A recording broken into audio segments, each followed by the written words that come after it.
Hello and welcome to another edition of Dateline Lagos. I'm Loretta Chiogo. Let's take a look at the highlights.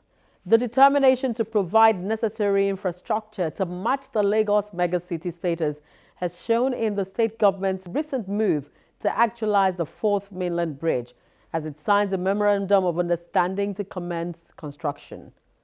The Lagos state government also met with transport stakeholders to seek support to reconstruct Oshodi into a world-class transport interchange. And renowned businessman Aliko Dangote displays a high level of philanthropy as he donates a whopping sum of 400 million naira to empower disadvantaged women in Lagos State. Now let's start with the proposed fourth mainland bridge.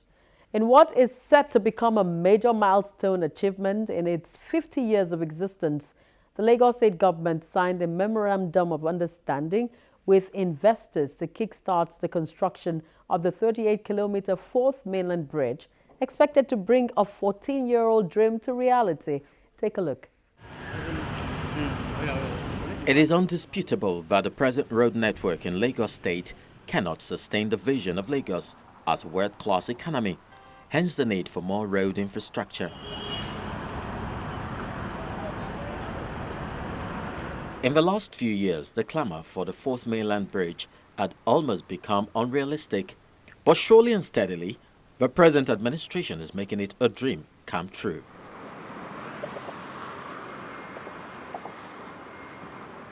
Recently, the Lagos state government took a major step towards the realization of this long-standing dream by signing a memorandum of understanding with investors and a consortium of consultants to commence the construction of a 38-kilometer fourth mainland bridge.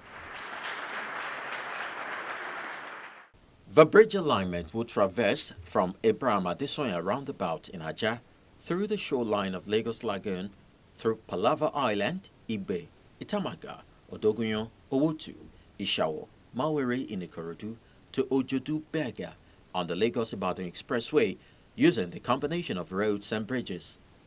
The bridge would be made up of 8 interchanges to facilitate effective interconnectivity between different parts of the state. The proposed alignment comes with interchanges that are robust enough to service the communities along the alignment and also creates economic growth within those communities. In total, there are 8 interchanges in the design, with 5 scheduled for construction at inception and 3 to be provided in future.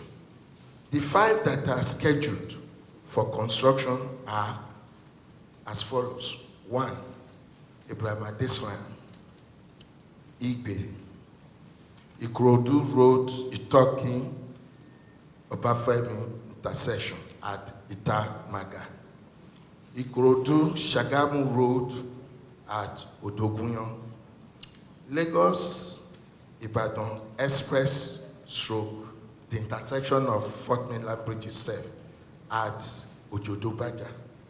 While the 3 considered for future construction are as follows: Palava Island, Owotu, Ishawo, and Mawere. The 38-kilometer bridge is composed of a total of 8.4-kilometer river bridge and 17.7 kilometers of deck on pile across the swamp and 11.9 kilometers of roadway. A cross-section of the road is quite generous, providing for a 4-lane dual carriageway with 2.5 meters hard shoulder and a generous median that will cater for future use in roadway expansion and light rail facilities.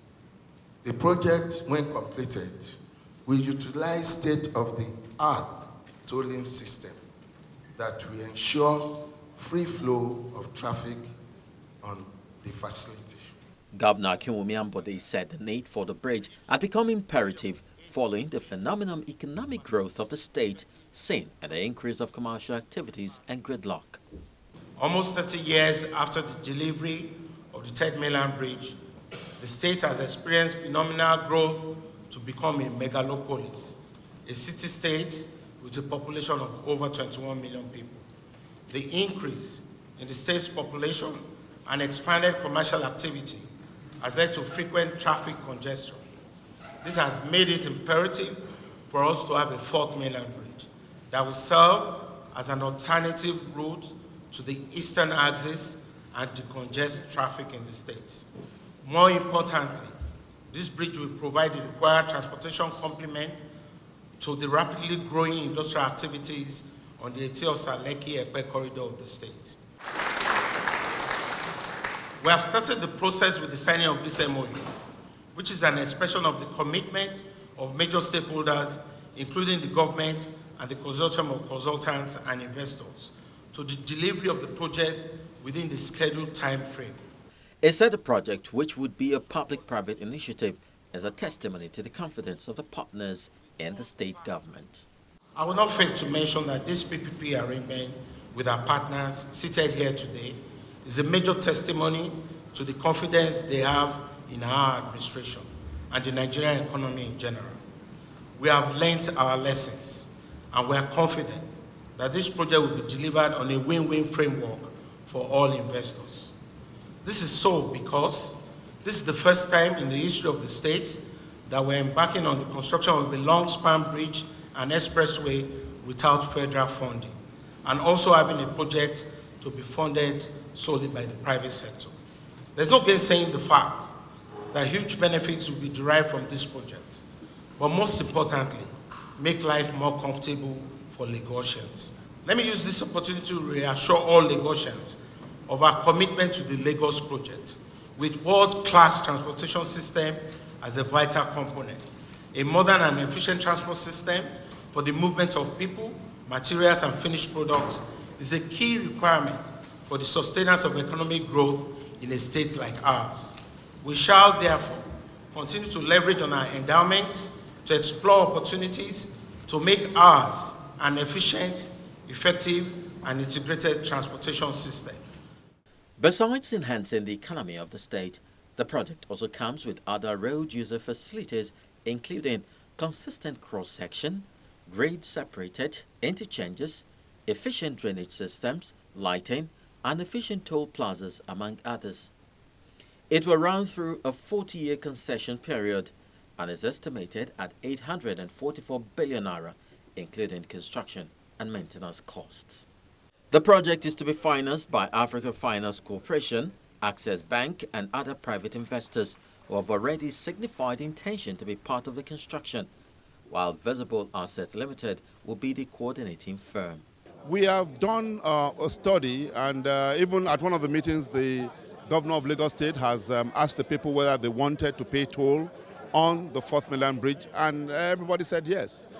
The benefits to the state is much more than whatever difficulties or issues that anybody can have.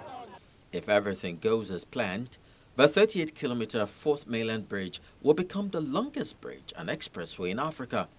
It is expected to be completed in 3 years' time.